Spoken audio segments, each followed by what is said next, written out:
sénégalais. Dans le projet de la Croix-Rouge française à Diourbel, c'est moi qui signe les chèques. 1 200 000 par mois. xaalis boobu bu ñu ko téye woon te géré ko Croix-Rouge dina fay ay employés am tey dina leen fay. Monsieur le Président, le projet Benco, le 8 novembre, par lettre circulaire 00625, vous avez adressé une correspondance au délégué de la fédération, lui signifiant que vous avez retiré la somme de 75 531 540. C'est vrai. C'est vrai.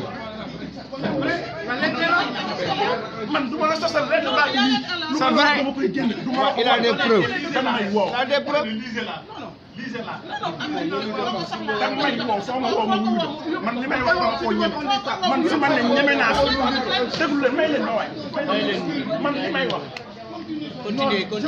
bu ngeen si l'assemblée veut que je me taise. Non. Je peux me taire. waxal. bu ngeen bëggee ma noppi. vous êtes l'assemblée. waxal. damaa pare. waxal boobu pareeguma.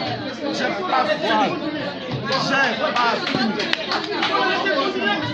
Monsieur le Président. amul loolu de c'est une assemblée générale. C'est comme ça. Monsieur le Président. La lettre circulaire 0625, c'est 75 millions. Vous les avez retirés du projet Bencom et du projet ECO. Motif, vous avez reçu des correspondances de l'IPRES et de la sécurité sociale. Vous allez régler le problème des travailleurs. L'IPRES et les charges sociales des travailleurs. Novembre, le 8 novembre, jusqu'à aujourd'hui, c'est 22 mois. Et tu dois aux travailleurs 30 mois. Kon yan travailleur nga fayaloo yow yaa bind à madame Anne Leclerc de la fédération lettre baa ngi ak man du lu may créé lii lépp man je m'attendais.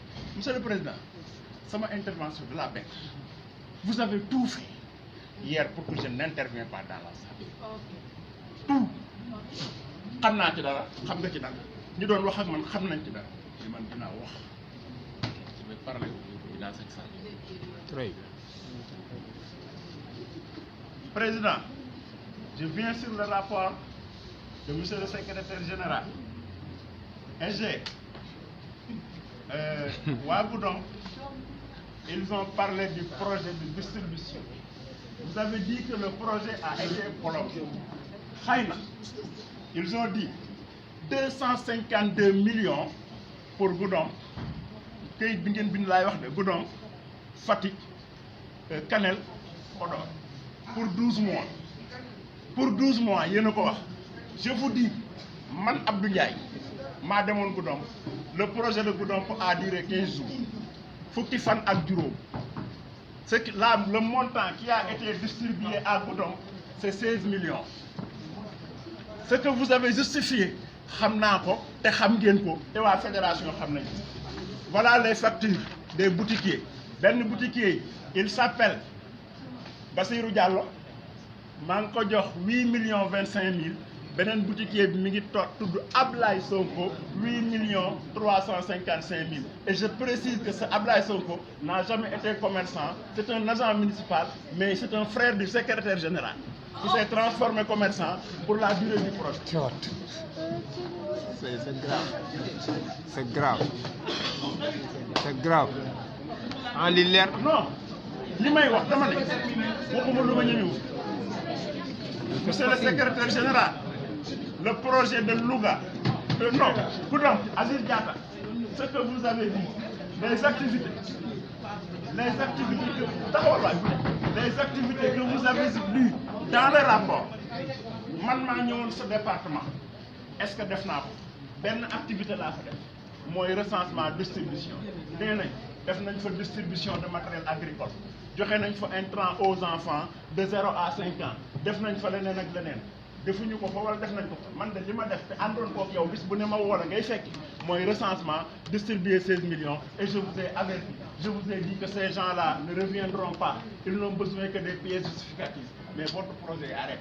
Vous avez adressé une lettre au président, comme votre image est ternie.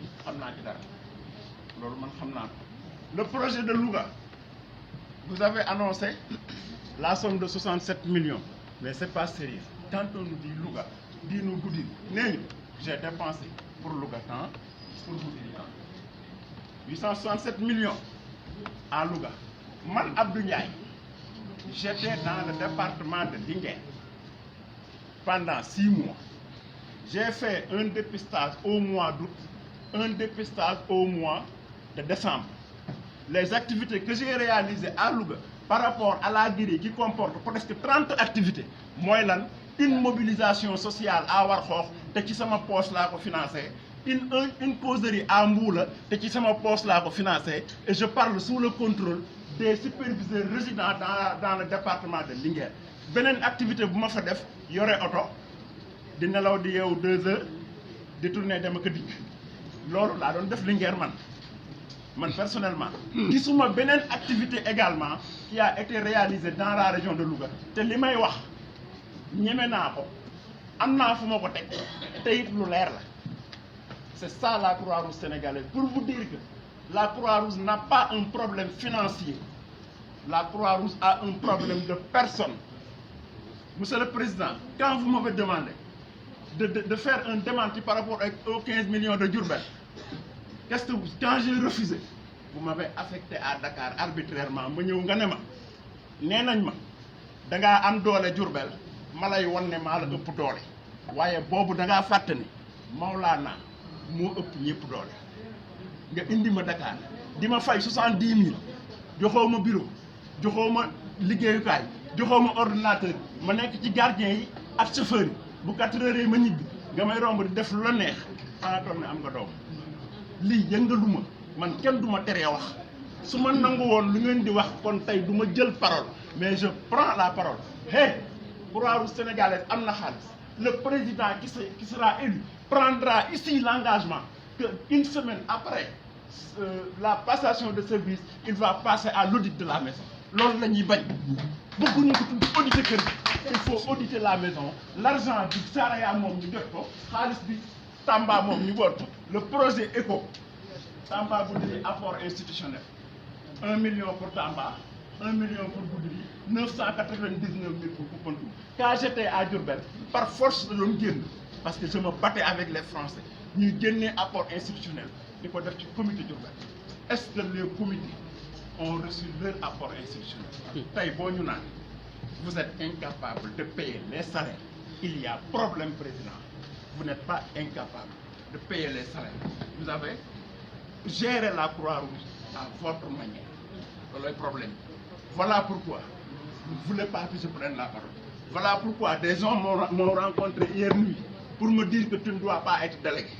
Deuxièmement, ne prends pas la parole. Vous ne pouvez pas rectacle. Je suis venu ici pour la Croix-Rouge.